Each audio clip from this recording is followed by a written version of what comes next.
Hey everybody, we're here today with our Gary. Hello Gary.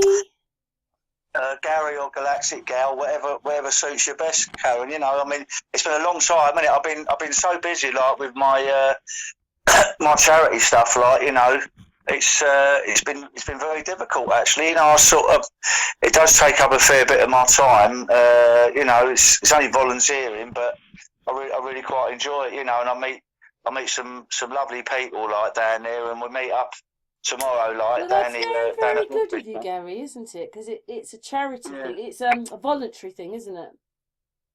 It's a voluntary thing, and I suppose if I was to be employed, like I'd probably be it'd cost like 20. I'm probably worth 25, 30, 25 odd grand a year. And I had to do training for it, and I had to get a police check, which I'm going for my enhanced police check at the moment, which it takes such a long time to go through because they go back further in history, but it's all in Oh, it's all in goodness hand, sake. like. I suppose you're dealing with people, aren't you? So they have to check. I have the same thing with my job.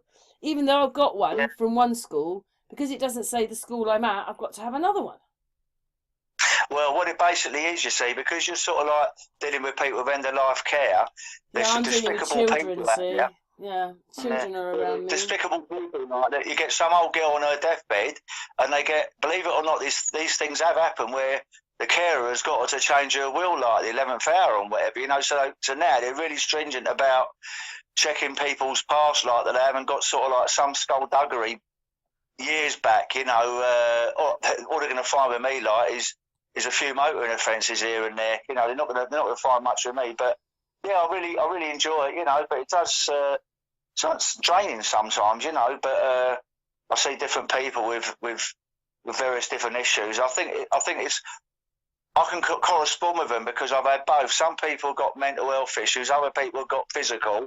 Well, I've dealt with both in my life, Karen, as you know. So I think I understand where they're Well, it's coming really from. It's nice like that you do that because you volunteer and do it, and you do enjoy it though, don't you? I do enjoy it, and I meet some wonderful people in it. I was quite, I felt quite almost tearful this week actually because two of them turned around and said, one of them, I don't actually like this group, but he likes this heavy metal group Iron Maiden, and he said to me, he said, I want you to come with me, Gal, and I'll buy you a ticket like with £78. And I said, don't be stupid. I said, number one, I don't like it. And he said, two, like, it's right up, we're not together, like, I'm down the bottom and you're up the top. So I said, don't worry about it, Dave. I said, I'll tell you what we'll do. When it's on, he wants to watch it down in West Ham's ground, I think it's on, like, or the old, where they had the 2012 Olympic Games, it's around there somewhere. And I said, I'll tell you what I do, you just drop me at the pub, like, and when it's finished, like, we'll go home from there, So they're very fond of me. And the other one said to me, he said he wants to take me to sort of like to see a Queen tribute act, like Majesty. It's called. It's meant to be the best Queen tribute. And he said I'll treat you to it, and it's quite touching actually. They're sort of like, it's been a couple of years now, Karen, and these people have really Yeah, become quite I attached suppose to it's me. quite difficult for you because they kind of turn into friends, don't they? Yeah, they have turned into friends now. I mean, the only one I have to take my pass like is a guy I see like on a Wednesday, who's he had at one time he had he had a stroke, like he was in a coma, so he has different carers that actually live in. So I actually turned around and said to the charity, I said, you're gonna have to get my sister said this. You've got to get a pass, an ID pass with your photograph, gal, because it's not fair, like, because if I was a carer there, like, and you just turned up, how do they know who you are, So they did. They've given me, like, a proper little pass, but the other two are just, like, friends, like, well, on Thursday, like, I'm meeting the guy and You've gone going, on holiday with one of them, haven't you, to help her? Because you went on holiday. yeah, You went on holiday. Yeah, yeah. I took one of them abroad, like, and that was quite a challenge, like, especially like she's paraplegic. But no, it's all good, and obviously I've got my own health issues myself, but yeah, it's very like how can I put it? You get a good feel good factor out of it, Uh, it's so like I said, sometimes it can be quite challenging, but mm. no, it's all good. And I needed something in my life, Karen. I needed some stimulus. I always do, like, and if Yeah, I because don't you find go down the stimulus, gym all the time.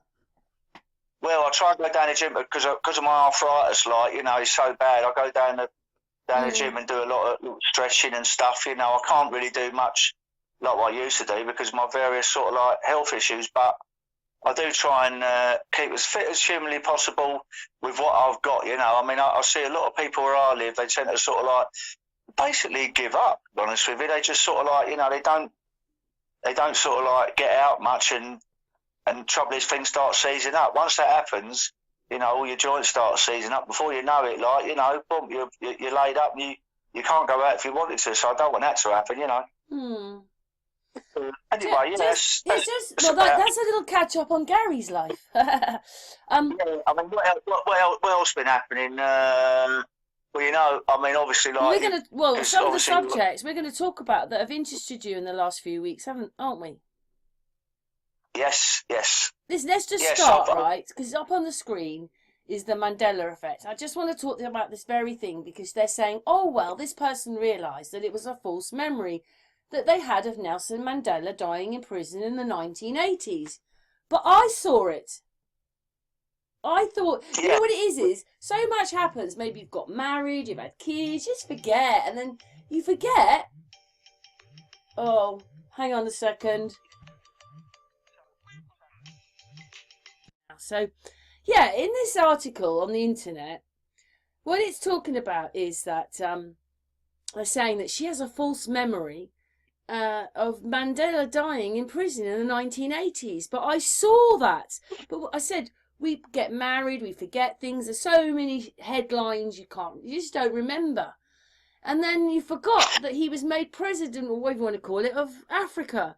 But then what it was is when someone like nudges you and says, did you know about that Mandela thing of him? And you think, oh yes, I know where I was. I was watching the television in my mum's kitchen. It definitely happened. Said he was dead, and we know that they play games with us. It's all their game, isn't it?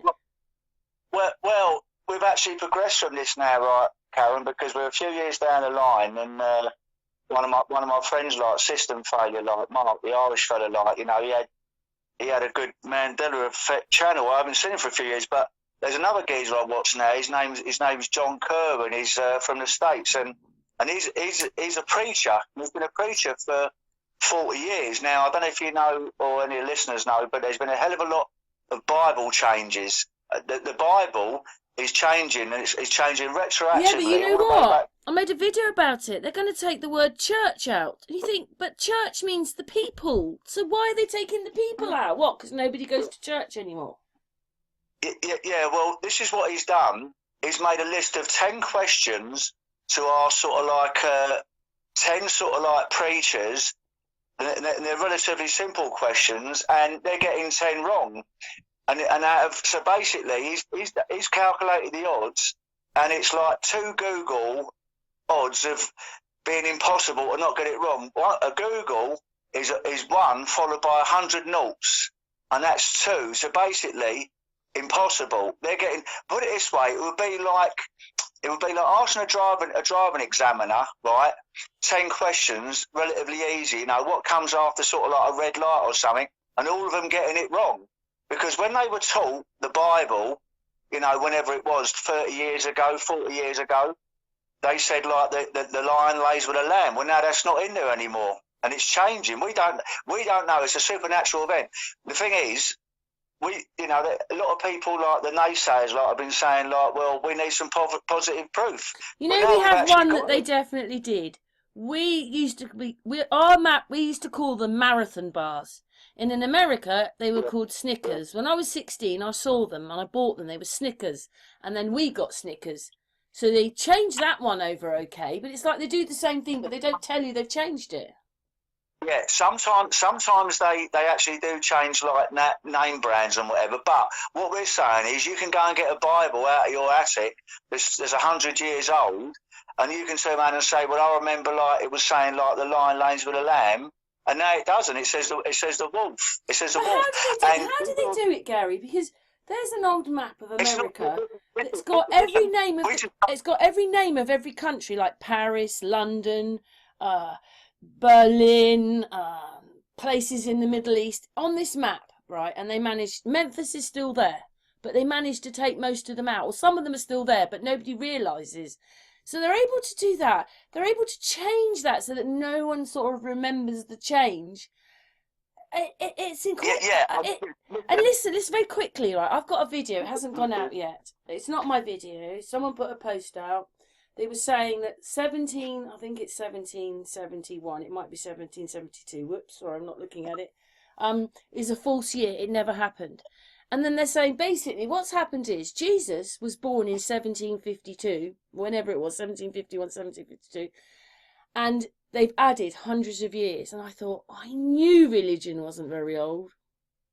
We were pagans. No, the thing is, I think like we've been lied to about what our reality actually is. And, you know, we spoke about this before, where everything like is bricks and mortar and one for another. So if you have sort of like, say you got 10 preachers and they all give the wrong answer to what they was taught, something has happened in their Bible, and they're sort of like getting to the point whereby. But I had it a different way when I told that minister that lived, well, he's called a creator, but it's the same sort of thing, in that church down the road from Mickey, because I'd worked it all out, that there was only one religion, right? It's Catholic.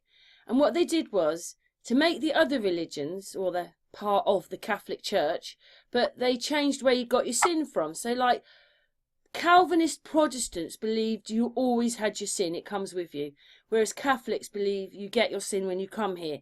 So all they did was put these different things into these other religions. But I read it, it's on one of my videos. It says that everybody is still christened by the Trinity, and the Trinity is Catholic. And then when you look up, how do we not know this? Protestant means protesting Catholic. So we're still Catholics protesting. Charles is a Catholic king. We all think he's Protestant and a different religion. How can they get away with all this? What, were our parents so blind or dumb or deaf or what? Well, they just, oh look, there's a television, lap it up. What is it? To be honest with you, I think we're the first generation that sort of like been out of sealed through everything, because I think that everyone was so dumbed down before, like they just accepted anything they were given. And they don't forget they had the First and Second World War. Well, my father's passed away now. If he was alive, he'd be in his late 90s, but he passed away a very long time ago, and you know, he was a commando in the Second World War. You know, it would be very difficult for me, wouldn't it, to turn around and say to him, you fought in a scripted war. You got to be careful what you tell people, and because you know people can shout or whatever at me and say, don't be so ridiculous, but I actually think that we bombed ourselves and they bombed themselves and pretended there was this war. Because me and Mickey looked up a map of London and it was covered, absolutely covered in bombs. If we had an air force looking after us, how come London got so bombed? Yeah. Well, yeah, I mean, we just don't know, do we? I mean, we don't know. And don't forget, really, I think it was you said that people in the war, they were protesting about having to blank out their windows when they never heard a plane. They heard bombs, they heard other things, but they didn't hear planes. Well, you can work this one out. It's quite easy, really. I mean, look what our people are indoctrinated these days, like with watching the TV, when they sort of like say something on the news, like with a thing that happened a few years ago, and everyone's rushing out to go and get masks and this, that and the other. You imagine at a time when we didn't have TV, it was probably easier for them. It was probably easier for them to sort of like, you know... Yeah, cameras on the phones. People can go, well, I was there and it was like this. The good thing we got these days, like, we've got the internet and our phones, like... Yeah, so they don't want us talking to each other, but it has worked for us. But you know, if you're on Facebook and that, and YouTube and all those things, if they don't like you, they just cut you out. People won't even know you existed. But back to the Mandela effect. I mean, we don't know what's actually causing it. No one does. Everyone's got different theories. I told you what I thought it was. I think when you wake up, you cause the Mandela effect, because now your belief system's totally different. Well, do you know something? I've also sussed out something else.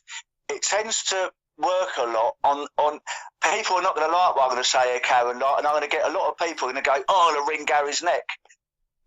Listen, the Bible was written by man from God, but we don't know like whether the Bible was corrupted like many years ago, do we? Anything. Well, if that guy's know telling the truth about the years, then Jesus wasn't even born that long ago. Well, we know sort of like so much has gone in the last few years. What we've other stuff we've done. Could it be possible, like that, sort of like the Bible was an untruth? It seems to me like something else as well. This goes back to a film that I used years when I 2016. It was called Millennium, and what it was is they are time travelers, and what it is their world is dying. They've got to smoke and all these other things. So what they do is they come back through history, through time. And they take this is the story, right? They take people off of doomed aeroplanes that are going to die. So that is exactly what's going to happen. They put replicas of them on the plane so that no one will know. And they take those people and they put them through a gate to change their future. But they cannot cause a paradox. My whole point is the paradox. But what it is somebody puts in bits of the film, someone's got one bit of a gun because a couple of planes have crashed and they found things. And he's got something else. He puts it together and he dies. But oh my God, hang on a sec. Oh, my cats are fighting. Hang on. Ooh. What's going on?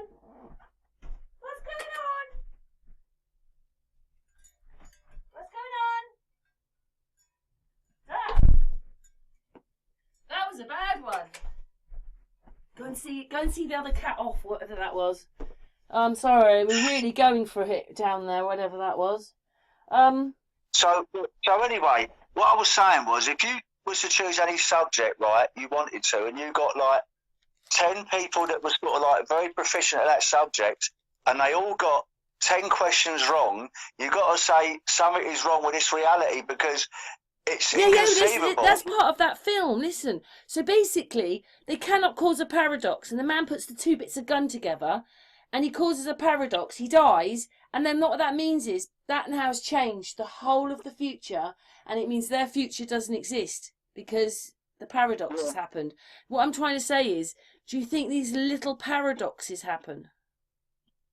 I think so. I think like it's like a butterfly sort of like flapping its wings like over here, like causes a hurricane over in Florida or whatever, it sounds very extreme, but I think very minute things. I don't know whether they sort of like found a way to tweak reality, and it's changing reality as we know it. Because if I say that to someone, I've seen it. I've seen John do it. He's asked preachers like, and they. What about they just the say, one you'd have talked about it before? What about the one with cemetery?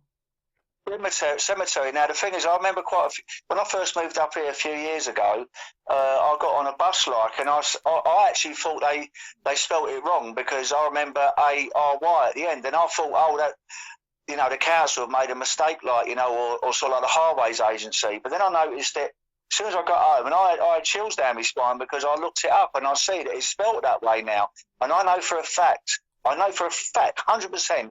But some people are talking about like dilemma with a silent M, but I know cemetery was ARY. It don't look right. If you get any of your people like in the chat room, you look at cemetery how it's spelt now, and you try and spell it the old way, like, and it'll get spell checked, so sort of like the new way with ERY. There seems to be a big thing with the Mandela effect. A's turn to E's a lot. Like I said, I think you got on something there. Basically, it's almost like a time travel. Maybe this only happens to people who've woken up. Possibly, quite possibly. So because obviously your whole outlook looks different. You don't believe in the GLOBE and all that. You don't believe in these things. So everything has changed. Maybe your brain light. Maybe we cause the Mandela effect when we wake up. I think so. Sorry, I don't mean that. I mean the paradox when we wake up. Well, yeah. I mean, basically, if you've got 10 people that are quite proficient at their trade, and they get 10 questions wrong, if you were sort of like in an industry or something like them, it's like an airline pilot. If you give an airline pilot 10 questions, like, and there was 10 of them, and they got every one of them questions wrong. I think they're turning the churches all Catholic because That church at Mickey's. So I told him that I'd worked it all out. I'd worked out how it all was, and actually there was just one religion, Catholic. And he Yeah. agreed. He said, "You're right." And then we looked up his church, which was Protestant, and it says in there, in a new Catholic way. How can it be in a new Catholic way? But if you understand that Protestant is a protesting Catholic, they're still Catholic. But every church is Catholic. Yeah, yeah. So how does that happen? How do they make a whole society believe there's more? Well, I don't know about Mormons actually, because they do dress differently. But you've got like Protestant, Methodist, Evangelical, Baptist. There's loads of them, isn't there? They're all Catholic. But the strangest thing is, without How exception, do they manage to do that? it's quite strange that all of them are still on a spinning ball, because I speak to Jehovah's Witnesses every day. They're quite nice actually. They actually know me by name and always have a chat with them, and I see them standing under the tree sometimes. Oh, what, they include a globe, do they, in their thing? But they're all. But I've actually said about a Jehovah's Witness before, and I've turned around and said, "What shape is the Earth like?" And straight away, like they turn around and say, "Round." And I said, "What do you mean round? Like round in a big dish, like, or round in a ball?" And they say round in a ball, and I get into a conversation with them, and they I didn't think the Bible covered the globe. They get triggered, like, you know. And then remember one bloke, like in Gibraltar, like once he got the right up, and he got his ball. Because I said to him, I said, "Look, mate, you can have a chat with me if I can have a chat with you." And the thing is, they go back to their elders, and they just turn around and say, "I met a geezer like that thinks we live on like a flat stationary plane." You know, they'll get their head bitten off probably. I don't know, but I mean, without exception, nearly all the religions that I know, anyway, none of them. I've got another Mandela effect for you. Go on. What it was is, I watched this girl's video, and then I looked at the comments, and what it was is, she's probably in her 30s, but she was saying that the Wizard of Oz, I don't remember it like this. I remember Dorothy with white socks. Dorothy has blue socks now. And there was things like that, and she said, I don't remember the Munchkins, they were holding guns. Things like that. So, and it was quite incredible because the video was made. So I put the video on, but then I put on the answers. Half the people said, "Well, she's right. She had white socks, blah, blah, blah." The rest said, "Oh, she couldn't have watched the film. She always had blue socks. They always had guns." Now, I thought that was quite incredible because that was the Mandela effect. But I wondered whether the people who saw her with white socks were watching the digitalized version, and the people who've watched the new digitalized one, she's got blue socks. I don't know, because I've got a video downstairs of Wizard of Oz. It's got to be 20 years old, DVD, and she's got blue socks. Well, I'll tell you something. But half the people don't remember her with blue socks, or even that she's got bows on her shoes, things like that. And you think, but those are fundamental things. Is it that people aren't watching or remembering, or what? See, there's a Mandela effect going on in that, and they've watched a film. Well, my friend Samantha, like, when I told her like that Sex in the City has changed to Sex and the City, she wouldn't believe it. She turned around and said, "No, Gal, it's wrong." And I said, "Well, get your box." She's got a box set, but actually she's mislaid it somewhere. Or is it? Listen, I've got another one. What it is it's Kamalia Harris, but I always called her. I didn't mean to. I was calling her Camilla. I always called her Camilla. When I talked to someone the other day, they said her name's Camilla. I said no, she's Kamalia. And it's like there's that with her name. It's a sort of a Mandela-y thing, even just with her name, because a lot of people say she's Camilla, but she's Kamalia. So why do we call her Camilla? Yeah, well, I mean, it does happen with people's names as well. I mean, even your name. I think I brought this up before. I said, I'm sure Pettit like is spelled differently. Remember we've done this before, like, because the thing is, the strangest thing is you take it up. Oh, it is though, Gary. You can have Pettit with Pettit or Pettit. It's petite without the e on it.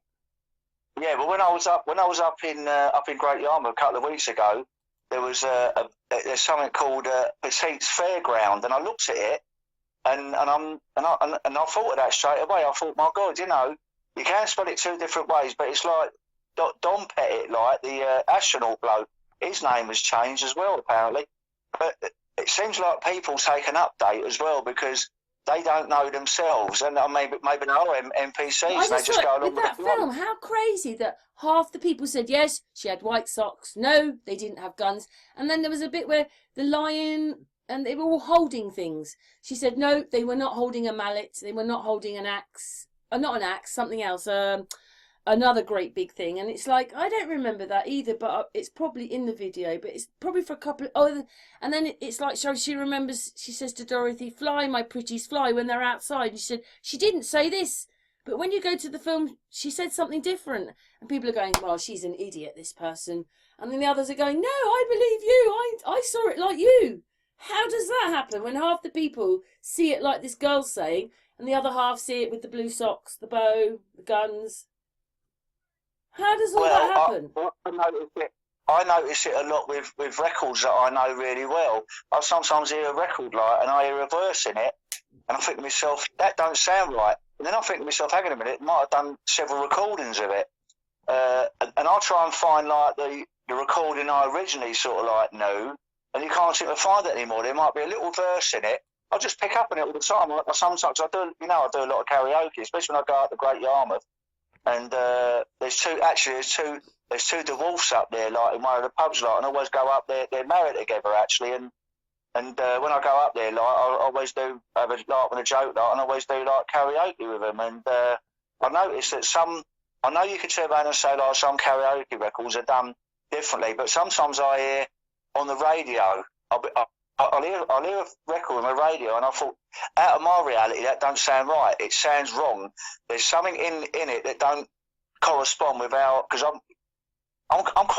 do quite a lot of singing, Karen. I do a lot of karaoke, and I notice with certain records how these changes. I think I've got another one of yours. You did this one, Mr. Monopoly, with the signs and that. It's in here saying that there's a Mandela effect.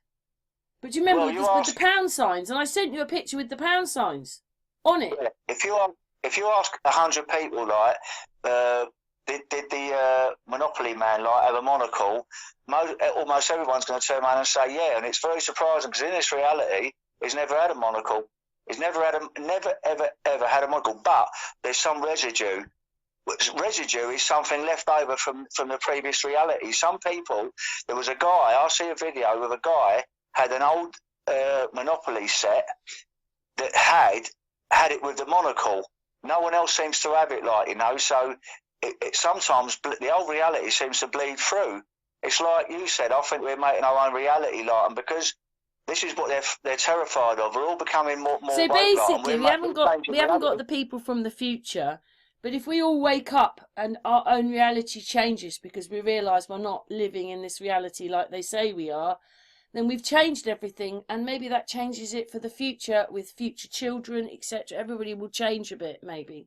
So we do the same thing like the film, but we just don't have the people from the future.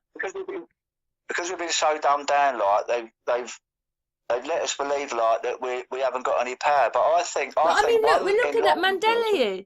He went to prison and then he became president of South Africa. How can you do that? Yeah.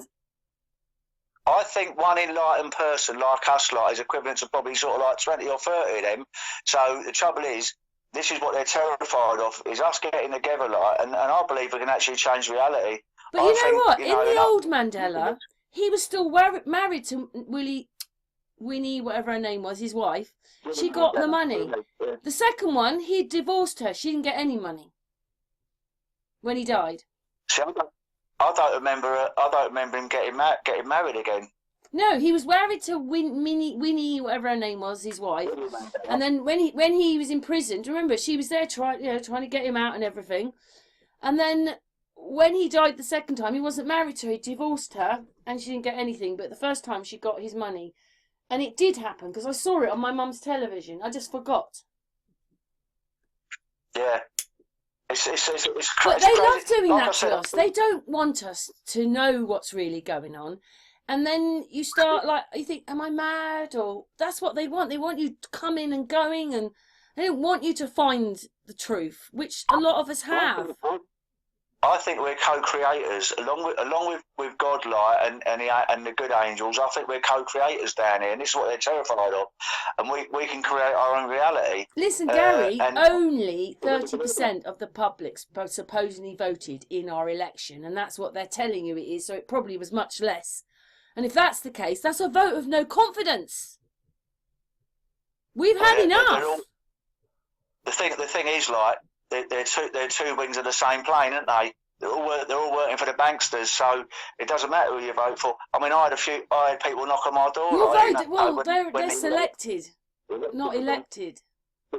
Exactly. So it don't really matter like who's in, because they're all puppets anyway. You know, all of them, whether it's stateside or over here, they're all puppets. So it don't really make any odds. I think this reality is a lot stranger than what I see. A video the other day of a geezer going to prison. It was a video about coincidences. Some of these coincidences are beyond belief, but one of the biggest ones I've ever heard was a geezer called Will Young or something. Some black guy went into prison, and when he was in prison and he got let out, another guy with the identical name that looked, it could have been his twin brother, went into prison. And his name was Will. It's almost like the reality has been something happened in the reality, like, and he's sort of like jumped back in time or something, because another geezer went into prison and he said, hello, Will, how are you? You know, and he said, well, I've never seen you before in my life. He said, what do you mean? He said, it's the first time I've been in prison. And he said, well, no, you haven't. It was a different Will Young who was identical. He could have been his twin brother. But it was like he went, but they couldn't believe it. They found out that it was two separate people, but they couldn't find out what happened to the other bloke. You know, this geezer was so, one of the wardens or something was so sort of like taken back. He thought this is really spooky, and he looked into it. So I think this place is a lot stranger than what we give it credit for. And you know, but I've just said if say it was 2016, and many thousands of people woke up. Our reality is different from then, and more people have woken up, even if just from being, you know, locked in our houses. People have woken up maybe about certain things. It's 15-minute cities. Who the hell wants them? That was a lot to do, Karen, with what happened like a few years ago to lock us up, because they realised what was happening. It was part of it, and we're waking up and we're changing reality. Our collective consciousness is changing reality as we know it, and they're terrified of this, because if only 30% of the public here, with all the immigrants they've invited in, voted, and it probably wasn't as many as that because they've lied. They had to make it look better than it was. Why tell us it's 30%? Because if it's that, it's still a vote of no confidence, because 70% of the country didn't vote. Don't forget, they've got permission to play with harp. I mean, they could be using harp to do things to us and make our memories go all weird. But you've got harp, you've got wars are to kill people off. It's not about, it's and then destroying buildings. Do you know something? They did it in London. They did it in London, and that was the end of Tartaria. However unpleasant it is, like, for people to sort of like, you know, because I have to be careful what I say here, like, because you know when we first started off down at the West End, like in Hyde Park, like, and we're saying to people they've got cognitive dissonance, like, you know, which is why they can't see like a flat earth. Well, I hope, I don't know how to say this, but some truth seekers maybe have got a little bit of cognitive dissonance because they're not accepting the Mandela effect. You know what though, Gary? Listen, when you wake up, you go so far and you think, oh, right, it's this, this and this. And over time, because we're open, and it keeps on going on. Because we're open, we've realised that, like, for instance, I know that maybe this isn't your pet subject, but originally everybody said the sun is thousands of miles away, not 93 million. Then it's turned into 200. Then it's gone down. I'm telling you, that thing we see going over our heads is just above the clouds. It's that close, but they've got us believing it's 93 million miles away. Yeah, well, I mean, it's a ball of plasma. I mean, you know, I've got my own theories on what the sun is, but none of us really know. What I'm saying is, they've made millions of people believe that it's 93 million miles away when it's actually not far above your head. if it was 93 million miles, there's something called the inverse square law of light that makes it impossible to see, because at every sort of like 100 miles, it depreciates by such a percentage that you couldn't have light. Could they turn around and say like, oh, we're seeing the start of the universe, like, you know, distant I've galaxies. made a little video. I don't think it's out yet. My daughter-in-law's got quite a good camera on her phone. She can take all the craters of the moon on her phone now. She thinks it's a program in the camera, because she said she zoomed into other things and it goes all blurry and then it finds itself. But when you go to the moon, you get absolutely perfect pictures, like you've got a big P900 or a P1000. You know, it's that kind of quality from a phone now. And she just can't believe it.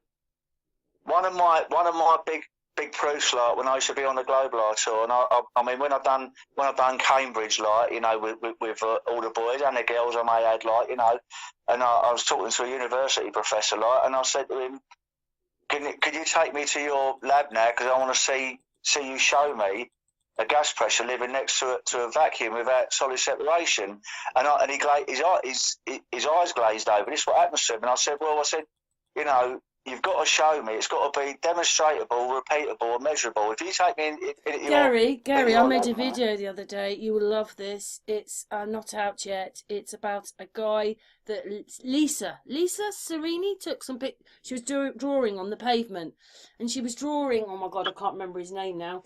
But she was drawing him, and then one of his nurses said, "I know who he is," and he created free energy machines. And I went and looked at it.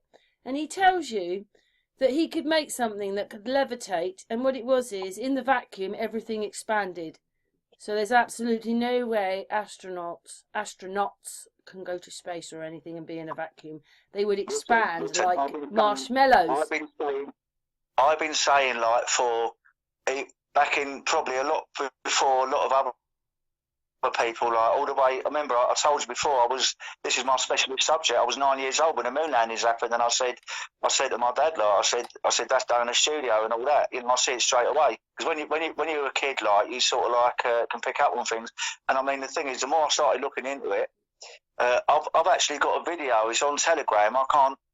I'll try and send it over to you, and it's like one of the WikiLeaks, and there's some offcuts of sort of like the fake moon landings in the Nevada desert. But I mean, no one's ever been to space, because you can't break through a solid barrier. We've got the firmament above us. You can't have. Listen, as soon as a university professor takes me into a lab and shows me A, water bending, and B, you know, they talk about meniscus like on a needle, and you see a little bit of meniscus. Oh, Gary, I like that one. I want you to show me water bending. As soon as they take me in there and show me like a gas pressure living, if you remember, like, I had my about 5 or 6 years ago, I had my pressure container, and I had I was the second person to do it, the marigold glove light in a vacuum, and I said, this is what people like Tim Peake have to work in space, like, you know, and it loses its dexterity because of the taking all the vacuum out. What tends to happen is, listen, I saw this thing, and he was showing you, he was demonstrating it, and to make the thing levitate in the vacuum, everything expanded. So me and Amy had to stop and make a bit about the astronauts. Well, it's not only that. A rocket can't work in a vacuum. A rocket has to have something to push against. How can they make millions of people believe that?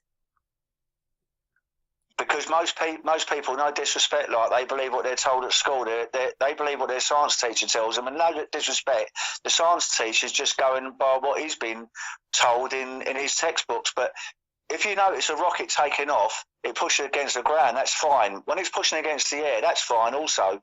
But I actually wanted to do. I was going to get a big glass cabinet, and I wanted to take it down to Hyde Park to show people that a rocket can't work in a vacuum. Because if it's long enough, if you put it in the middle, okay, if you have it near the end, it's going to push against the back, but it will stop a certain way. But if you put that rocket in the middle of a big long tube, it's not going to move at all. If it's in a vacuum, because it needs something to push against. An equal and opposite reaction. It still needs something to push against, and if you haven't got something to push against, so rockets can't work in a vacuum. No one's ever been to space. The rockets land in the ocean. They But go their a big suits aren't art. going to It's protect them. exactly. Inside their suits, they're still going to expand like a marshmallow. Well, the guy I was telling you about, the first guy that done like the glove experiment in a vacuum chamber before I did it, he was one of my idols, like a guy called Ralph Renee, who you can Google. Him and Bill Casing were the first two people in the 70s to realise it was all rubbish. Well, he went to NASA one day and he turned around and said, look, he said, you know your spacesuits? He said, to prove to me like they're any good, what I want you to do, I've done calculations. He was a brilliant mathematician as well. He's passed away now. Bill Casey has as well. But he was a brilliant mathematician. He worked out the maths and he said, like, I want you to suit up a couple of your guys and send them to 3 Mile Island where there was a nuclear explosion where they sort of like had, it was a forerunner of Chernobyl actually. There was like, it overheated, one of the reactors overheated there and it was contaminated. And he said I'll never open my mouth again if you send a couple of your guys in there. Of course they couldn't, because their suits ain't going to protect them from radiation if radiation exists, which is another question altogether. But no, the thing is, people just believe what they're told, don't they? And we're inquisitive Yeah, because enough they're to using know. television to be educated, and all it's doing is lying to you. Well, do you know something? I mean, the thing is, And look who plays NASA the most. YouTube. Yeah. Yeah, there's been plenty of people on their deathbed, like ex-CIA men or one thing. I mean, how did you get this? Listen, with YouTube, the police, to announce what happened to Ron, my friend who was shot in America, they put it on YouTube. They're a police force, yeah. and they put their videos on YouTube. What does that tell you? Well, you know, another thing as well, like, I'm a little bit dubious about, like, this new thing they're pushing now. I don't know if you're watching it, but there's a few in our community that are saying, like, the Earth is travelling upwards. Basically, we still live on a flat Earth, but it's moving upwards, which is utter garbage. You know, and I think I know who that is. Dell from Beyond the Curve, because someone was talking about it in the chat room. And others, and to be honest with you, like I think like people that are talking that like it's been infiltrated, because it's absolute rubbish. We live on a stationary plane, you know. It's not moving upwards. It's crazy, yes. But someone put it in my chat room last week. But can I have another subject to look at? We've had the astronauts. What can I put up next, Gary? Yeah. I'll tell you what we put up, well, it's on a similar vein, like, why don't we put up the SpaceX a little bit, because I've been watching that, like, you know, and it's like, for me, it's my comedy hour. When I watch the news, like, and I watch the SpaceX, it's similar to like the International Space Station, because I know it's just a lot of old rubbish, and to believe that I can still get people that personally know people that believe it, you know. It's quite incredible, really. I mean, you don't need to put something else up. I'll just go over that very quickly. I mean, it's like there you go. It's just not. Well, it's just a comedy hour for me. I mean, you know, it was like that when Captain Kirk, he went up in a rocket to the edge of space and came down or whatever, and the whole thing was just a joke. And it went bing bang bing bang as it came down. I thought he'd be killed in it. Do you know something? The strangest thing is, it's all simpler than what you thought. It was a magician's trick. I said this years ago. I said, what happens is... Yeah, it's green like screen things, isn't it? They just changed the scenery. No, when you see them getting a rocket, yeah, they do get in a rocket. They get out there and get in a rocket, like, and then they get out of it. They get hidden away. The rocket takes off. The rocket takes off, lands in the ocean, like, and when everyone's gone home, they just come down, light their head off. Like, it's a lot easier than what you think it is. And if you remember, I said years ago there was 3 guys, like, in 1967, Gus Grissom, Ed White and Roger Chaffee. They were meant to be the first people. He was actually, everyone thinks Neil Armstrong was a poster boy. Gus Grissom, Virgil Gus Grissom was the poster boy, and he famously stuck a lemon light on the lunar lander light, and or on the module or something. They don't even agree with if there were stars or not. Some say they saw stars, some say they didn't. But the thing is, like, I think they had to have people that were vulnerable. Maybe Gus Grissom, like, they said, look, we're not going to be able to we're not going to be able to have this geezer on board, because when we tell him like that we can't really get to space because no one can break through like a solid barrier like the firmament, which we don't know But what the Gary, listen, firmament we is. had You know, the car going into space. They don't talk about that one anymore, do they? well, They don't include it in you anything know, anymore. Do you remember we had months of that bloody thing going up, and how wonderful Elon Musk was? I think like the thing that happened like a few years ago, like it was a big test. It was like a Yeah, but it you was know an what? IQ You can't work out when the years are now, because it was 3 years in our houses. You can't remember, like, was that 5 years ago or 6 or 2? You can't remember. Well, do you know something? It's amazing how quickly like people forget about things, you know. And it's like I think that was a litmus test at the time, like, you know, to see who would actually fall for it. And you know, a lot of people I knew fall for it. But I will say one thing: a lot of people that I know very close to me, they're not having any more like of the thingy bob anymore. Like, I don't want to say Yeah, it, like, so lots of people aren't either now. My children, everything. They're not having any more. But you know what, Gary? I was going up to London. I was the only one on the train. Well, I mean, it was. I told you that story, didn't I I? was a rebel. When I got a flight to Portugal, and I walked on with my exemption pass, and the stewardess said to me, "I'm sorry, sir, on this flight you must wear a mask." And I said, I beg to differ, my dear, but it's done by consent only. I don't have to wear a mask. I don't have to give you the reason why I'm not wearing a mask. And she went in to see the captain, and the actual plane was probably delayed, like, and they and obviously the pilot like must have sort of like went to his superiors, and she come back like and said to me, "Oh yes, sir, you are quite correct, but do you mind sitting on your own?" I thought that's great, because you know I'm a lazy git, you know that. I like to sort of, when I'm sleeping on your couch when I come down. I sort of went through, and I thought I can lay across the, and it was quite funny because you get all these people going like back in it, moving sideways as I'm walking down the aisle. You know, it was almost like a comedy show. I wish I had a phone out. They was all going, "Whoa, I don't want to go near you, mate. You haven't got your mask on." Oh yeah, yeah. Ooh. It was so comical, and you know something, that was for me. That was it was surreal for me, because to think that people like fell for that.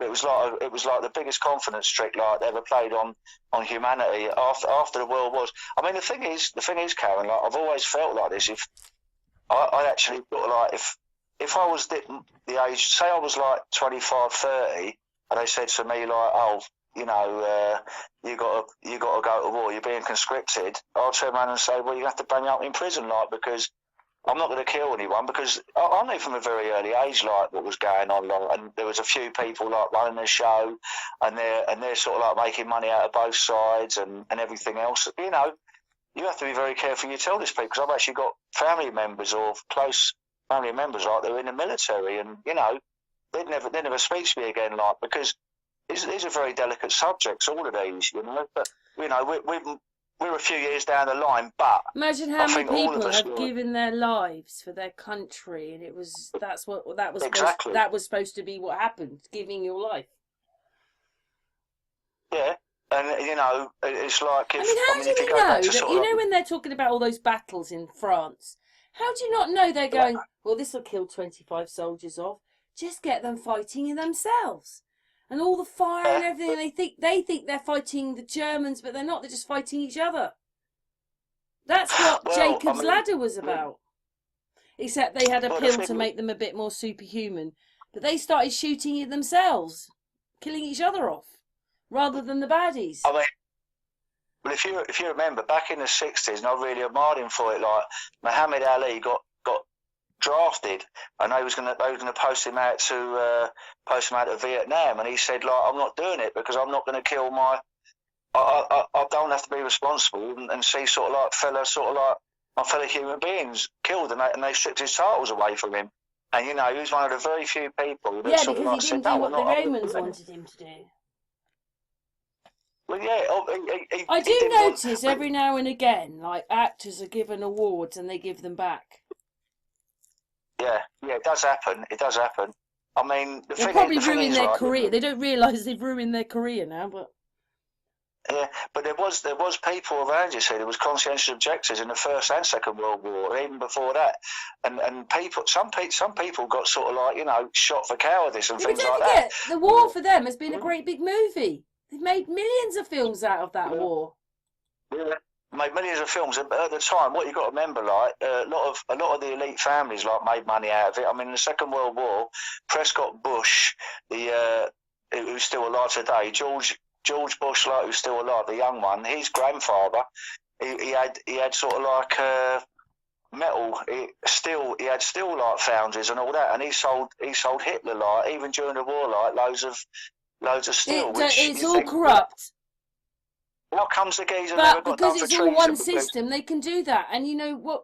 The thing you were maybe talking about is totalitarianism. I think we all live in totalitarianism, and I'm not even sure what Tartarian is anymore, because it's got Tarian, like you've got authoritarian, totalitarian, and you've got Tartarian. They're obviously all part of the same thing. You got the 13 Illuminati families, like, and then it bridges down from there, like it goes down from there. And it structures off, like, and you know, you'll get these elite families, like, that sort of like, you know, they'll never get done for treason or anything. They'll make money out of both sides for wars or for anything else. It is that very thing what they're doing to the people and making people. Because you see, what I think is that this is when I found these astronauts. One was paused, and I thought they've made you believe that they're really outside and they're doing this work on the space station. They've made you believe in something that wasn't real, and that takes your freedom away. Well, don't you remember? If you remember, when I come down to you and I found that book, Ask an Astronaut by Tim Peake. Yeah, he's up there. Hi, Tim. He's still there. And if you remember, I said I had an open invitation to go on any mainstream channel for him or others to dispute my claims, and it just fell on deaf ears because they say, well, don't want someone like him on blinking mainstream TV. It would never happen in a million years. Traitor. He's a traitor. I'll be a traitor, wouldn't I? Yeah. No, but not you. Him. Well, he is, yeah. Yeah, but I would be to them. I would be the bleeding traitor. Well, you are to them because they're trying to make sure that their thing wins. I mean, what's happened? Listen, what has happened to that car? Well, it never went there in the first place, did it? Well, I know, but now we're on to SpaceX instead. Well, scrap that one. The car's gone now. Yeah, well, the thing is, it's all done by the same people, and it's like you had Skylab in the 70s. You had a thing called Skylab, like, and that was rubbish. You could see that's terrible. If you can get up like a little video of Skylab, it looks like something that they made in Blue Peter. Okay, 1 minute. Let me just put up Skylab because we were looking at SpaceX. Right, I'm so sorry, but there was a thing called Skylab, and it was like it was so ridiculous. It looks like it was made out of Blue Peter cardboard boxes and egg boxes. Oh, so I spelled it wrong. Hang on. Skylab. Skylab.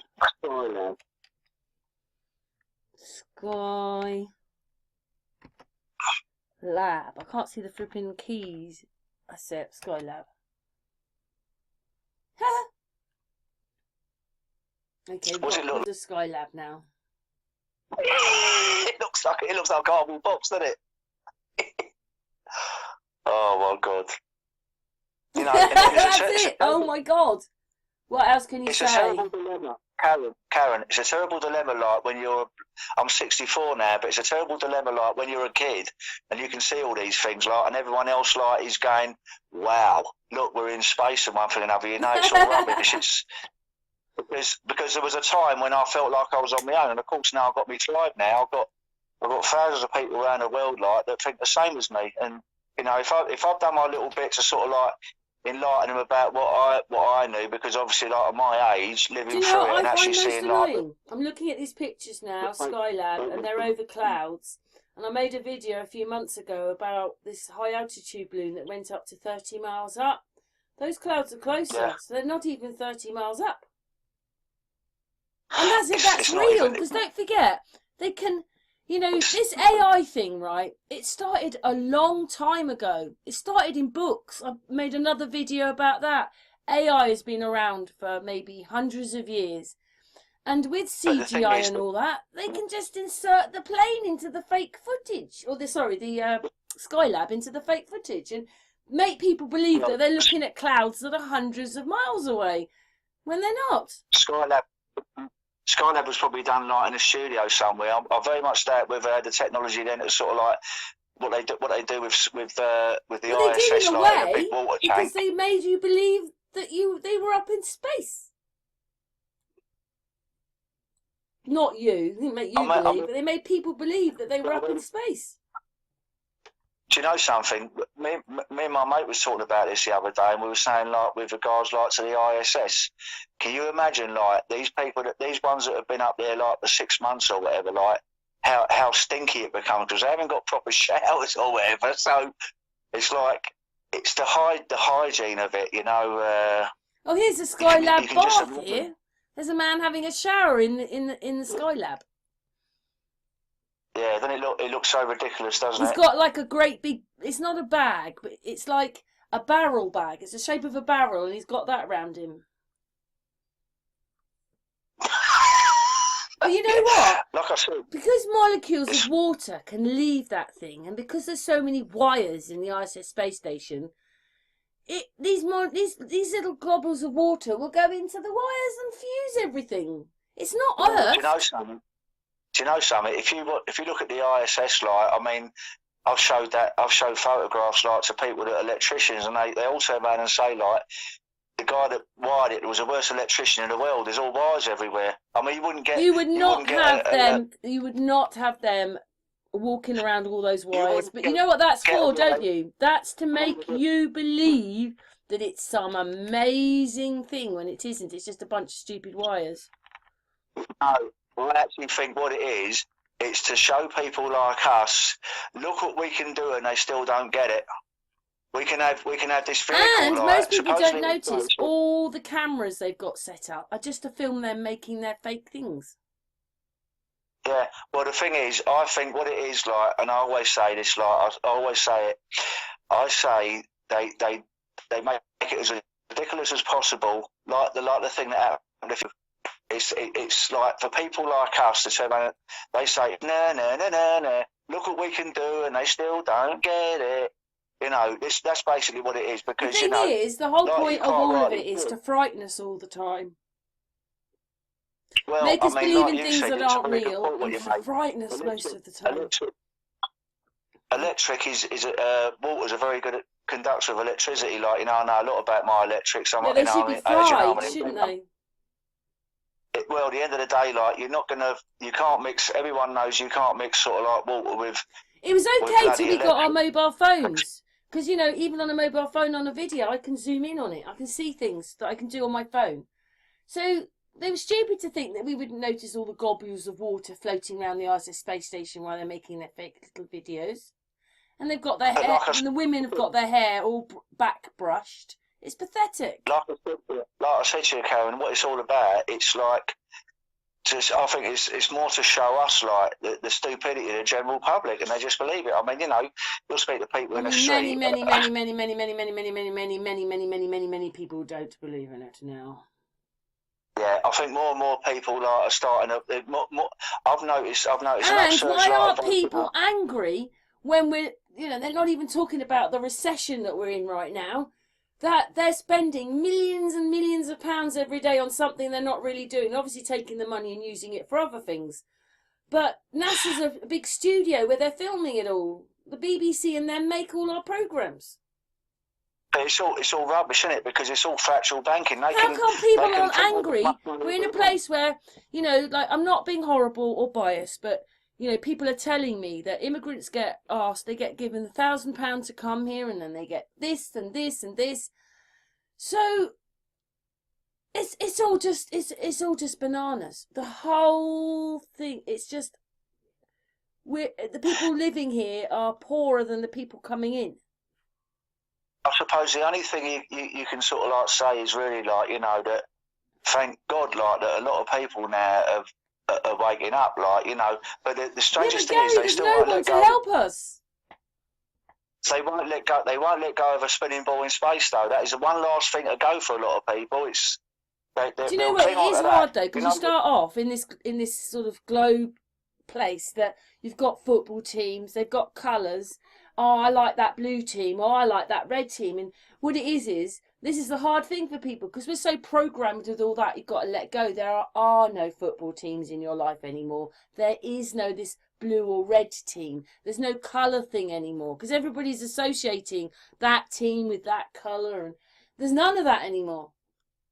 It just does. Well, it's just thing is, so unimportant because that's set up for the programming thing.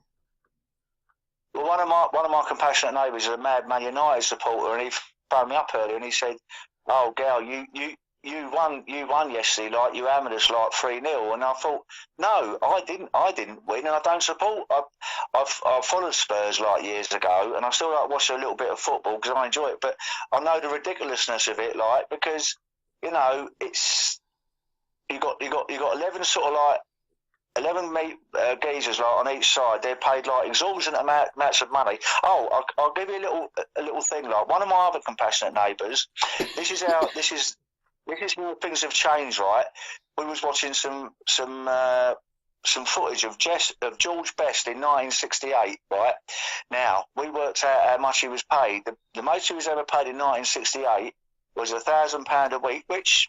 Okay, it's quite a lot of money, but then when we Google sort of like Mbappe, what his leading name is for France, he is now on £1 million a week. So what we did a relative calculation back to 1968, what George Best should have been earning in relative terms. And you know George Best in 1968, right? If he's earning £1 million a week, this other fella now, like for France, George Best should have been taking home 70 grand a week. And was in relative terms. So just because he's probably the best player in the world at the time, after Pele, maybe the second or third best player, but he was earning £1,000 a week, which no disrespect is a lot of money, but it's nothing comparable proportion. I mean, I'm sure there's a lot of listeners out there. On the Wogan show, he was really weird on the Wogan show. He didn't die, I don't think. Well, maybe he did die a bit after that, but he was really weird. He was just an alcoholic. Yeah, well, that's right. And if you remember, he got a liver transplant, didn't he? And but that might be part of the stories because he wasn't really a good footballer. He's just an actor playing a part. Well, yeah, but let's put it this way, like, yeah, an actor playing the part, but I suppose it's all relative, isn't it? We don't know what's going on. We don't know if some games are thrown like for sort of like, oh, listen to this, right? When I always boxing see that. was on, say a team has won the league and they've got 2 or 3 more games to play, they'll always lose those. Yeah, I mean, I watch football. I know sort of like it's all part of the programming, but I used to play football like years ago, and when I would see my mate at the weekend, I see another couple of geezers like who used to play football with when we were younger. But if going back to sort of like still in sport, like going back to boxing, talking about Muhammad Ali earlier. When the Joshua fight happened, I went and see a couple of my mates like down the road, like, and I haven't seen it for a while, like, and we watched the fight. And I said before the fight, I said the other guy's going to win by a knockout in round 5. And everyone was going the other way. And it just come to me. These things come to me sometimes, and no one, only his brother, one of his brothers, like, put on a straight knockout, and he got 7-2. Well, I'm not a betting man, but I bet I would have got sort of like 30 or 40 to 1. But the thing is, you can't beat the bookies. I see a program on the TV. I might have won a few £100 or a couple of grand, but who I don't are you talking bets, about, Gary? Muhammad Ali? No, what was his name? Joshua had a fight. We talked about Muhammad Ali earlier. I'm trying to put a different picture on the video. Who do I put up then? Put Anthony Joshua, and he lost. He got really beaten up badly like a couple of weeks ago. But I could have won a couple of grand like on that if I'd have put some money down. But I'm not a betting man. There he is. Yeah, he got badly beaten up. But I predicted like round 5.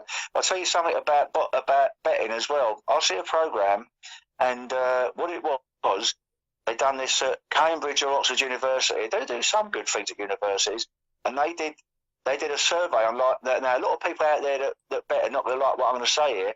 They done a survey on lifelong gamblers, like they go to bookies, and they said 95 or 96% of them, there's about 2 or 3% rate roughly even with regard to sort of like maybe a grand either way, like either winning a grand or losing a grand.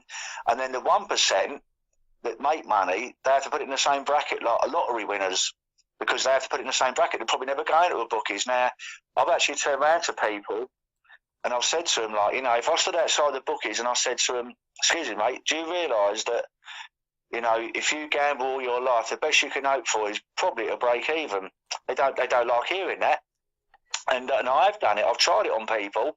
And the strangest thing is with gamblers, right, Karen, they only tell you about times when they win money. They never tell you about times they lose. And I was speaking to a bloke the other day about it, and he said, my brother won £400 on the fight. Like, you know, he didn't predict the round like you, Gal, but he won £400. And I turned around and said, well, I wonder what odds I'd have got, like, if I'd have sort of, like, you know, because I predicted round 5. But he said to me, he said, on Ladbrokes now, you can, like, it will tell you how much you're up or down, because it's all computerised. And he said, my brother, like, is up £300. And I said, oh, right. I said, but what about, like, any other bets he does? He says, oh yeah, some of the other bookies don't do that. Because I'm very interested in statistics and maths, Karen, like, and I'm very inquisitive about these things. And he said to me, oh yeah, he said, not all bookies do it. So I imagine he's down. But I mean, the thing is, he said it's £300 up. But you imagine, like, say somebody, it's no disrespect, it's like a waste of a life, you know. Can't you do other things with your life rather than sort of like spend a whole lifetime going into bookies when the best you're going to hope for is to break even, you know? And I think to myself, isn't there better things to do? You know, I love going to racing. When I've been to horse racing quite a few times, like, because I just like horses, like, and I never lay a bet. I did once actually. I laid a bet and I won £50, like, never done it again. Well, I've got Anthony Joshua up. Next subject, because we've been going for an hour now. So right, next okay. subject. We'll have one more quick subject, right? One to end with, because this is very sad. Like, my favourite programme comes on in 25 minutes. It's a programme called Brassic, and you can only get it on Sky before, and it's on Sky Mix now, and it's so funny. If anyone out there hasn't watched Brassic, like, you've got to watch it, because it's a little bit like a mixture of between Shameless probably and Only Fools and Horses, like, you know. It's quite hilarious actually, and I missed the first 2 episodes, and one of my compassionate neighbours got it up on Netflix, like, and I watched it round his, and it's, I don't know, because I still watch the TV, you know. I find some things quite amusing. But right, my last subject is, you know, just recently, like, Mohammed Al Fayed passed away, didn't he? You know, Did like, he? the I saw something about that. I didn't realise Mohammed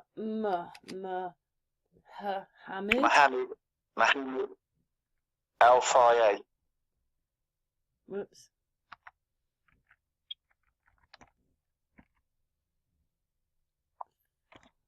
Oh, wrong one. I think that's his name anyway. Yeah, I don't know how to spell it actually. Oops. Well, let's just leave it at that then. I'm sure all the listeners know what I'm talking about. Well, Yeah. Basically, I picked up on something. You get these people that are very wealthy. When they pass away, you get all these women coming out of the woodwork saying, "Oh, he raped me and he done this to me, he done that to me," but they never seem to do it, like, when the dude's alive. Now, I'm not saying this kind of thing doesn't happen, so I don't want sort of like a lot of the women out there saying, "Oh, Gary's been a little bit hard," like, you know, these things do happen. I know they do. But it's always very bizarre to me, always, because I pick up on things, Cameron. I think to myself, why wait till he's dead to disgrace him? Well, no, the thing is, right, Karen, I don't suppose anything to do with, like, Well, he's here we probably go. got, Yeah, like, he dies at 94. He's got a few billion. Well, yeah, he's got a couple of billion in the bank, like, and maybe, like, they might be after a little bit of it. I mean, would them same, like, women, like, if you turn around and said to them, "Listen, okay, we're going to drag his name through the mud now, which he can't answer himself anyway because he's dead, but you ain't going to get any money out of it," would they suddenly just disappear then? You know, you got to ask yourself. I mean, the thing is, it always seems to me like when you get someone who's very wealthy, like, pass away, you get all these people coming out of the woodwork. He's done this, he's done that, he's done the other. You know, it's happened numerous times before, but they never do it when they're alive. And you're getting all these other people now, like the ex sort of like director of Harrods saying, "Oh yeah, I knew about it, but I didn't want to say anything, one thing and another." And it's, I mean, if my wife, if I was married, like, you know, I'd never been married, Karen, you know that. I've had loads of girlfriends, as you quite rightly know. But if I had a wife, like, and she come home and she turned around and said, "Here, never guess what happened?" Because, you know, I can handle myself. I used to work at doors and all that. I've done property minding a lot. I've been a minder. If he said, "Oh, Mohammed Al Fayed, like, keeps on touching me up," I'll go in there and knock him out. You know, I don't care about the consequences. You know, I'd go. It all seems very bemusing to me. That sort of like, it always seems to happen. Almost can't wait for them to die to... This is what I also find really crazy. Listen, we had that one with Jimmy Savile, but Keir Starmer, I put a video out before the election for they dropped the case 9 years ago and he didn't know. He was chief prosecutor. And then he was also chief prosecutor of the post office people. He prosecuted those poor innocent people who constantly said there was something wrong. And he was in charge of that. I think he's got very, very bad judgment. Well, if you remember on another podcast, I did mention about the post office. To me, that stinks of like being set up like and faults. Listen, you do not want a new system in your company. It will always be the same. They did it with the CSA. It's done it with everything that they put in as a new system. Everything is wrong for frigging months, and then it ruins your case. They can't find it. It goes on like that. Yeah, well, the theory about the post office, it might be they might have had like a 24 digit password, like, but someone that got the sack or something might have had that password, and he could quite easily have infiltrated all of those computers, like, and then channeled money, like, to wherever to sort of like Fiji or anywhere he wanted, to the Cayman Islands, you know, anywhere where they're not going to investigate, Jersey, where they're not going to investigate things too deeply, because. But the thing is with that, right? What I find very bemusing, if you got like 2 or 3 people like that got their finger in the till, it's understandable. But when you got hundreds, you'd have thought someone would have said, "Hang on a minute, something ain't right here," because they kept on saying what they kept on saying was, "Oh, Fujitsu was saying, like, whoever they are, like, was saying, oh no, there's nothing wrong with our system, like our system's fail safe," but I've actually done this on a podcast before, Karen. I've got a cousin, like, and I do see us together, like, and I turn around and say, "He's my cousin," like, you turn around and say, "Nah, Gal, I don't believe it." You know, we're like chalk and cheese, but he's highly intelligent. I mean, about 30 years ago, he was into computers. He done his apprenticeship, like, with BT, and he's a computer genius. And when computers used to go down, like, you know. It's different now, like, but back in the day, they used to call him up and say, "We've had the engineers in and they can't sort it out. Will you come in and sort it out for us?" And he used to do it. And he said to me one day, he said, "Know something, Gal?" He said, "If the general public knew what I knew, they'd probably just go into shops and buy things." I said, "Why's that, Mark?" He said, "Because, you know, there's people in mainly in Eastern Bloc countries, and basically that they do something called fishing, but it's fishing with a P. With a P. It's not fishing like, you know, you're catching a carp like down a canal. And what happens is every time you make a transaction, they're not going to do people like us like to do things, but you get these online shoppers that do it all the time. They get a little bit more details, a little bit more details, a little bit more details, and then sometimes, like, they can break their code." One of my compassionate neighbours is also a genius. He showed me. He said, "Look at this, Gal." He said there's this invention where it breaks down people's passwords. And he said 24-digit passwords. Yeah, it takes up to 20 years to break it. But most people have between 8 and 10 digits like on their passwords. Sometimes a little bit more. And every time you make a transaction, if you're online long enough, like, they can infiltrate your password. This is why people like have their bank accounts embezzled, like, for sort of like, you know, cleared out and whatever. But, you know, if the general public knew all this, it's like the fractional banking system. Like, if the general public knew how the banking system worked, you know, there'd be a revolution tomorrow. You know, someone said that. I think it was George Washington or someone. Yeah. And he told me, my cousin said to me, he said, "You know, say it, Gal," he said, like, it's quite frightening, really, you know, how systems are infiltrated, like, you know, and you've got people working on it all the time. This is even when people are not even scamming you, like phone you up for scamming.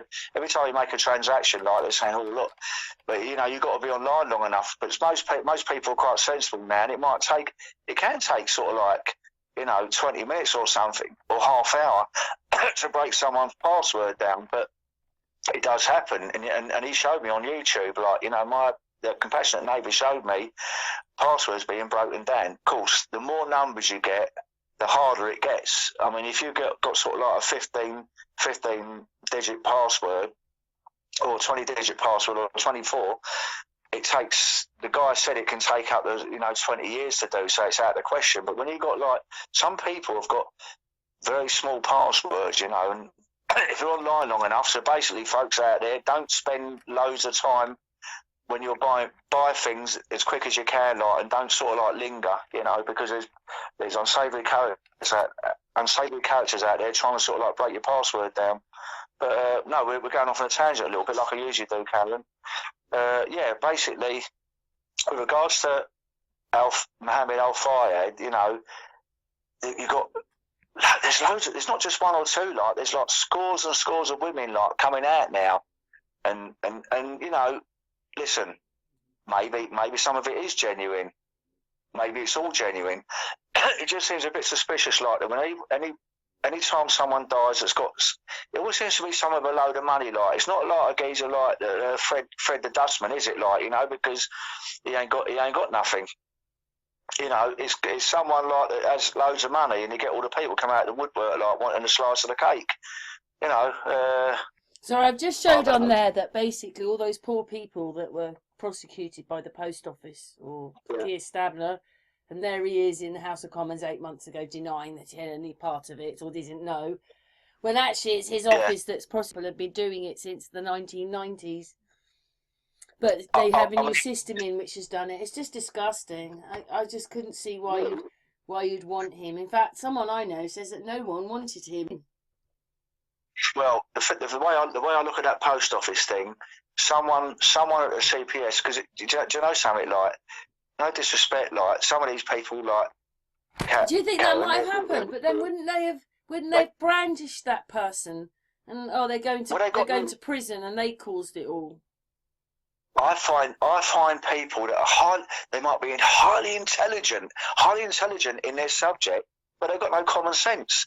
Someone with common sense, like from the CPS, like, would have said, look, there's far too many of these cases going through now. Obviously, there's something wrong, because someone actually did early on, like, and he got hushed up, like, this is why I think it's all bent, because someone turned around and said, look, this can't be right.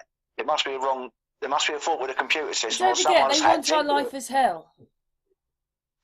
Well, the thing is, if they had a 24-digit password, right, they're never going to get into it. It might take 20 years, but if that guy's already got the password, he can do it straight away, can't he? You know, I just said the same thing happened with the CSA when they did the money payments. That happened there. Any new system they're in's got a glitch in it and does these things. Every system they put in. At the moment, I had a problem with Asda because they've put a new system in. And the new system doesn't recognise the old system at all. So, say you bought something yesterday in the old system, today in the new system, it wouldn't know who you are and if you bought anything. All systems make problems. They were told like the central office can't get into that particular sort of like mainframe computer, like, and look at the figures. But now we've heard that they could. So. And they can sort of like... that was the same. You know, we had lockdown and everything, and then suddenly you find out Boris had a party. It's just ridiculous, isn't it? All of it. It's what I'm saying to you again, isn't it? Was that plan, like, is it to say, look what we can do, like, and they still don't get it? Or are these people just you watched that, didn't you? That BBC film from the 1960s?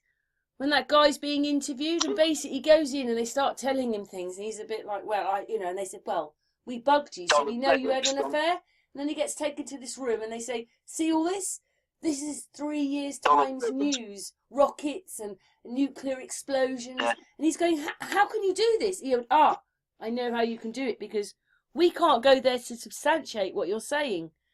And anyway, he said, I don't want to do it. And he said, well, see you 8:30 Monday morning.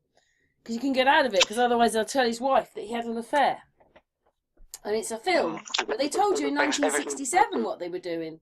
Making the news in advance. Everything's a big script. Anyway, listen, Karen, I've got to go because I'm bursting to go to the loo, and my favourite programme's on in 10 minutes' time. So, well, can we just finish the hangout then, and then we say goodbye, and then you go? Yeah. Well, basically, all I'm saying is, listen, I don't want any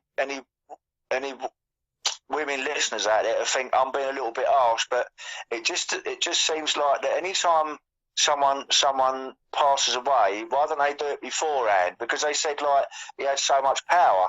But I mean, the thing is with me, I know he had minders and one thing or another, but that wouldn't scare me. If my wife come home and said to me, "Oh, Mohammed Al Fayed like has been touching me up like in the staff room and all that," I'll go down there like and do the minders at the same time as I do him. You know, so my point is, it's a bit disingenuous. Like they all leave it until these people pass away and not do it in real time. Is it because they're after a little bit of the cherry on the cake? Well, I'm leaving that up to you folks, whatever you think. But you've got like scores and scores of them coming out now saying like, oh yeah, and they're all thinking like, well, maybe like we can get some money out of his estate or something. I don't know. You know, I've given up with trying to work out what's going on in the world, but that does seem a logical assumption, doesn't it? Well, when you realise everything that is involved in that is all lies, maybe the whole thing that he was in is a lie as well, because, you know, it just is all a lie, all of it. You know, very quickly, because I know you want to go in that, but you know what? To have a monarchy, which is what we talk about, you know, the royal family, they have to have a parliament. You have to have a parliament and a king for a monarchy. So when they say Charles doesn't have any part of anything, what a load of rubbish. You know, and we know it's all a game and scripted and all this kind of stuff. So he must be he's part of the game. They all are. And the more sort of like woke you become, you sort of like suss it out straight away. And this is why, you know, some things are real, but probably 95% of it isn't. And when they pick up on these stories all the time, they've got to show you again and again and again. Those are the fake ones. Yeah, well, I mean, basically, like, you know, you can spot it a mile off, and I just find it a big comedy show. I mean, I still watch quite a lot of TV because there are some good things on the television, and I get stories from it, sort of like to try and do podcast review. Well, I can't watch. I can't watch films very much because say Tom Cruise comes on, I think, oh my God, it's Michael J. Fox, and all I can see is Michael J. Fox. So I'm a bit funny about television, but yeah, I have to find a few things that are just basic. You know, like I watched something called there's this barn and they mend things. It's they're old things. The repair shop, it's called. I watched that. Things like that. I don't want to watch BBC One, BBC Two. I don't want to watch the news. Any documentaries? No documentaries because they're a load of rubbish. Do you know the bloke that runs that repair shop? He's been. See, he might have. You got certain rules you got to abide by, and he's been ostracised now. Apparently, like he got caught beating his ex-missus up, or he's doing something to her, I don't know, and he's not on it anymore. The black guy, you mean? Yeah. You got all the old episodes and all that, but you know something. All these things that happen, you don't know whether he didn't play by the rules, like, and it's just like I told you that story about that Strauss or Swice or whatever his name was, like the guy that when he went into Fort Knox and he scraped like the gold bars and he noticed it was all red underneath, so there was like a load of bricks painted like painted gold, like, and he went to. I want to know who built the old buildings and how old they actually are, because. You know, I was showing Jimbo the other day this video about them making bricks and how they had to make them. So if they made them in a kiln, I think they could get to about 8,000 bricks in a burn. And in the fields, they said they were 40 feet high or something. You think, well, that just couldn't be right. But basically, they couldn't manufacture them to the 1800s. So how does Hampton Court happen if they weren't manufacturing bricks? That was Henry VIII. But very, very quickly, like about that guy, what happened to him? Because he came out like, and obviously like he was in the European Parliament. They ruined his life. I think he ended up hanging himself. He's like, I'm not 100% sure. You don't about know that, whether that character was just dismissed. Let's kill that character off, and then he can be that character. In the papers the next day, because he said like there's no gold in Fort Knox. He slept with prostitutes. He's done this. He's done the other. So this J bloke, or whatever his name is, like the one that shot. Maybe he sort of like ain't gone with a script, like. And you know what? Just a few months ago, it wasn't my video, someone else's video, but it was that. Oh my God, what's his name? Epstein was actually on one of the dollars. His face is on the back of the dollar thing, and you're like, oh my God! Like I put that video out, and I was just like, my God, what the hell are we living in? Karen, Okay, we'll say goodbye for the hangout, and I'll say goodbye to you afterwards. But thank you very much, Gary, for all your interesting subjects. Listen. My opinions are my own. Whether you agree with them or not is entirely up to you. But do your research and don't believe anything you're told. And basically, keep up. Everyone out there, keep up the good work. And I love each and every one of you. And hope to see. If there's another Globe Light tour or something like, I'll be there again. You know, if there is one. Thank you, Gary, and thank you, Gary, for your amazing mind, because you do have lots of subjects to talk about. And thank you very much, chat room, and everybody that's listened to Gary. Yeah, lovely. Well, thanks everyone. Bye. Thank you, everyone. Bye.